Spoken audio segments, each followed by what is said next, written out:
अच्छी शिक्षा से ही समाज की बेहतर व्यवस्था का निर्माण किया जा सकता है। भारत के प्रथम प्रधानमंत्री पंडित जवाहरलाल नेहरू के इन्हीं विचारों से प्रेरित होकर आज़ाद भारत में एक ऐसे विश्वविद्यालय की कल्पना की गई जहां अच्छी शिक्षा के साथ साथ एक उत्तम शोध का माहौल, एक समुचित और सुविकसित शैक्षणिक व्यवस्था, उसके साथ ही साथ एक ऐसे विश्वविद्यालय की कल्पना की गई जहां पे भारत के हर एक तबके को पढ़ने का एक समान अवसर प्रदान किया जा सके, अर्थात गरीब से गरीब बच्चा भी देश की राजधानी में रहकर सबसे कम दामों में सबसे उच्च शिक्षा को प्राप्त कर सके। इन सभी कल्पनाओं के आधार पर एक विश्वविद्यालय का स्थापना किया जाता है जिसका नाम रखा जाता है जवाहरलाल नेहरू यूनिवर्सिटी, जेएनयू के नाम से जिसको आप लोग जानते हैं। अगर भारत में किसी भी बच्चे को विश्वविद्यालय अध्ययन प्राप्त करना होता है, हायर एजुकेशन में जाना होता है, तो सबसे पहला नाम जो उनके दिमाग में आता है उसमें सर्वश्रेष्ठ स्थान रखने का काम यही जेएनयू करता है। चूंकि आप लोग बीते कुछ वर्षों में बहुत सारी चीज़ें जेएनयू के बारे में सुने होंगे, आज उन सभी बातों का मैं डिटेल रूप से आपके साथ चर्चा करने वाला हूं। आज इस वीडियो में हम आपको बताने वाले हैं कि जेएनयू से अगर आप यूजी का कोर्स करना चाहते हैं तो आपको यहाँ कौन कौन से कोर्स उपलब्ध हैं, यहाँ कौन कौन सा हॉस्टल्स है, उनका क्या फी स्ट्रक्चर है, कैसा स्टडी का माहौल है, इन सभी के बारे में डिटेल रूप से अध्ययन करेंगे, डिटेल रूप से जानेंगे अपने इस यूनिवर्सिटी यात्रा के 6ठे एपिसोड में। इसके पहले हम लोगों ने आपको बीएचयू के बारे में, इलाहाबाद यूनिवर्सिटी के बारे में, बीबीएयू के बारे में, उसके साथ ही साथ दिल्ली यूनिवर्सिटी के बारे में डिटेल रूप से बताया जा चुका है, जिसके बारे में अगर आप लोगों ने अभी तक नहीं देखा है वीडियो तो जाके जरूर देखिएगा। और आप CUET 2024 दिए हैं तब तो ये वीडियो आपके लिए बहुत इंपॉर्टेंट है। अब ध्यान से मेरी बातों को सुनिएगा, डिटेल से हम लोग इसके बारे में चर्चा करेंगे। सबसे पहले तो इस विश्वविद्यालय के बारे में, जब देश आज़ाद होता है 1947 ईस्वी में, तो हमारे पास कई यूनिवर्सिटीज़ थीं जो कि अंग्रेज़ों के समय में बनाई गई थीं। उसमें कुछ राष्ट्रीय विश्वविद्यालय भी थीं जो कि भारतीय लोगों के द्वारा भारतीयों के पैसे से चल रही थीं। लेकिन उन सभी विश्वविद्यालय में कहीं ना कहीं कुछ ऐसा अभाव दिख रहा था जो हम लोग यूरोपीय विश्वविद्यालय से, जो कि हम लोग कहते हैं कि हाई स्टैंडर्ड यूनिवर्सिटीज़ हैं, वहाँ पर अच्छा एजुकेशन है, उनसे कंपेयर या फिर तुलना खूब अच्छे ढंग से नहीं कर पा रहे थे। तब जेएनयू की स्थापना का विचार आया, जिसमें देश के कई विद्वानों ने अपना पार्टिसिपेट किया, जिसमें बीएचयू से भी कुछ प्रोफेसर्स उस कमेटी में थे जहां पे जेएनयू बनाने का जो प्रक्रिया का निर्माण जो चल रहा था उसमें भाग ले रहे थे। कई विद्वानों के कंसल्टेशन के बाद 1966 में भारतीय संसद में जेएनयू के निर्माण की प्रस्ताव रखा गया, जिसे 1969 में पास किया गया और इस प्रकार जेएनयू की स्थापना 1969 में होती है। इसका एक परम लक्ष्य मैं आपको पहले ही बता दिया कि फॉरेन स्टडीज में जो विदेशी भाषाएं हैं या फिर जो विदेशी कोर्सेस हैं उनके ऊपर भारतीय छात्रों को बहुत ज़्यादा अध्ययन कराना और सबसे कम दामों में, सबसे कम फी में यहाँ पे पढ़ाई कराना। इन सभी के बारे में हम डिटेल रूप से जानेंगे। अब आइए हम लोग बात करते हैं थोड़ा सा स्लाइड बाय स्लाइड इसके कैंपस के बारे में। तो ये आपको दिखा दूं, ये जेएनयू का कैंपस है दिल्ली का। लगभग जितना एकड़ में बीएचयू फैला हुआ है, लगभग 1200 एकड़, लगभग 1100 एकड़ के आसपास इस जेएनयू का एरिया है।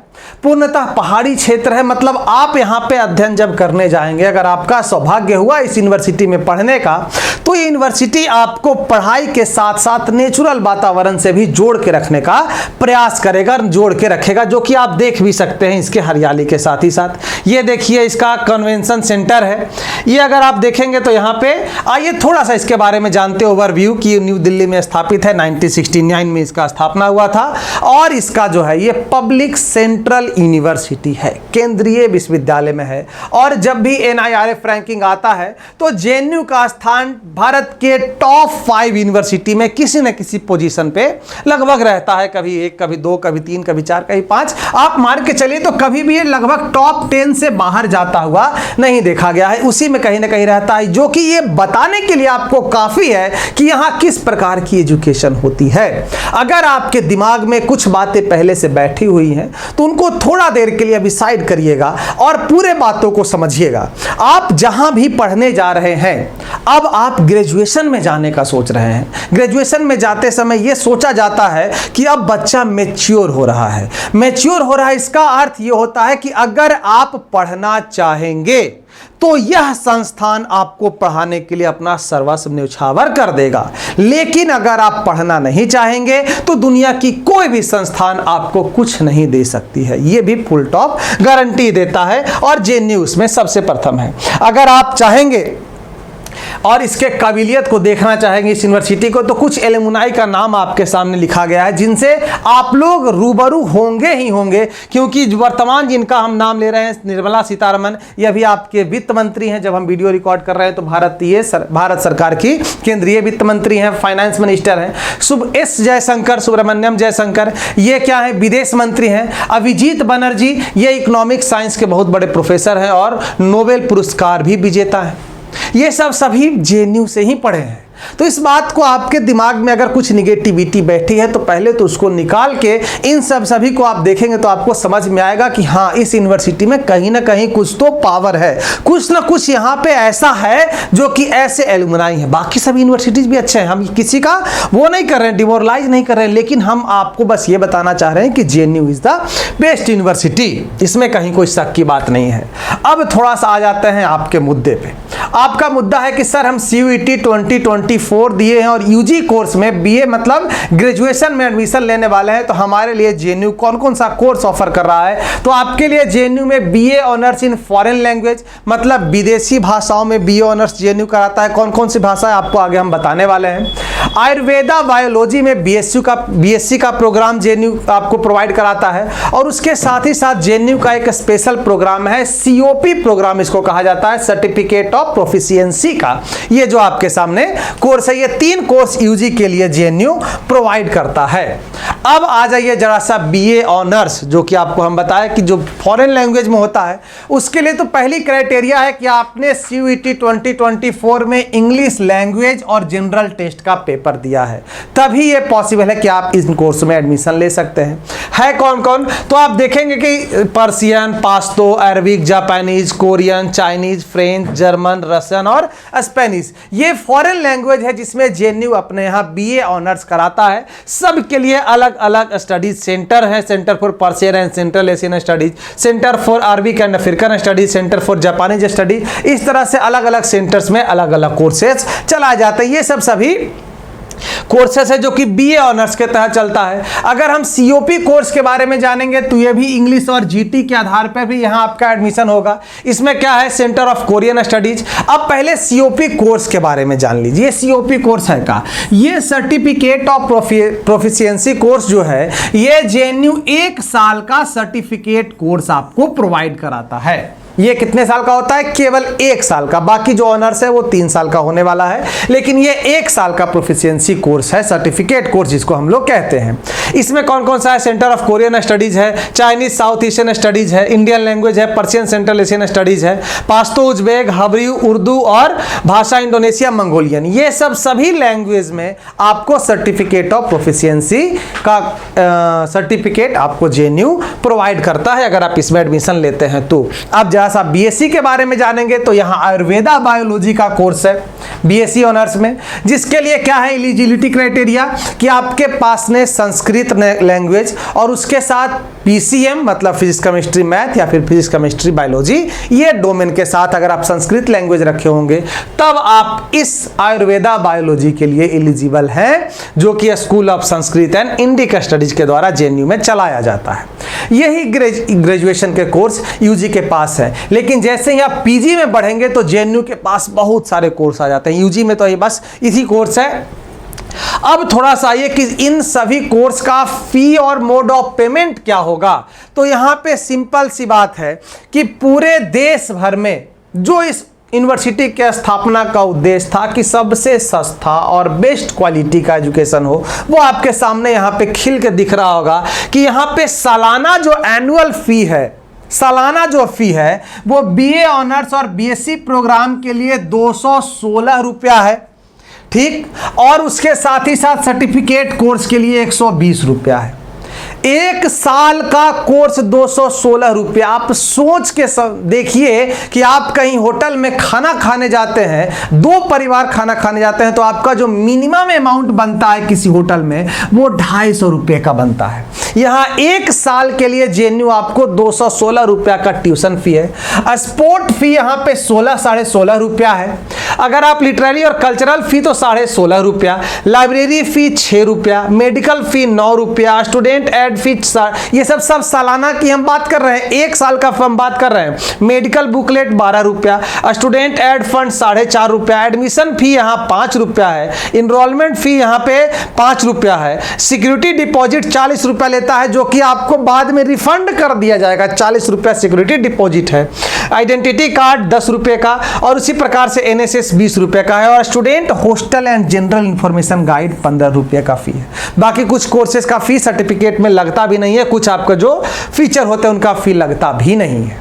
तो ये इतने कम फी में जेएनयू आपको एडमिशन के साथ ही साथ आपको डिग्री प्रोवाइड कराएगा। अगर आप पढ़ेंगे तब, पास करेंगे तब डिग्री मिलेगा। ऐसे डिग्री नहीं मिल जाता है कि एडमिशन हो गया तो डिग्री मिल जाएगा, ऐसा नहीं होता है। अब जरा सा जान जाइए सीट्स के बारे में कि हाँ कहाँ कितना सीट है। तो सेंटर फॉर फ्रेंच स्टडीज में अगर हम बात कर लेंगे तो सेंटर ऑफ फ्रेंच स्टडीज में यहाँ पे टोटल 48 सीट है। जर्मन में भी 48 सीट है। रशियन में बाबू आपको 68, स्पेनिश में 39, जापानीज में 48, कोरियन में 39, चाइनीज में 44, पर्शियन में 39, पाश्तो में 19, और उसके साथ ही साथ अगर हम बात कर लेंगे अरबिक में आपको 39 सीट्स उपलब्ध हैं। तो सीट्स कम है, इस कारण कंपटीशन टफ है, लेकिन एडमिशन अगर आपका हो गया तो थोड़ा सा आपके लिए यहाँ पे राहत का खबर है। स्कूल ऑफ संस्कृत अगर हम बात कर लें बीएससी प्रोग्राम में तो यहाँ पे टोटल 20 सीट ही इस प्रोग्राम के लिए आपको प्रोवाइड कराया गया है। अब थोड़ा सा हम लोग जान जाते हैं डिपार्टमेंट वाइज यहाँ पे क्या है।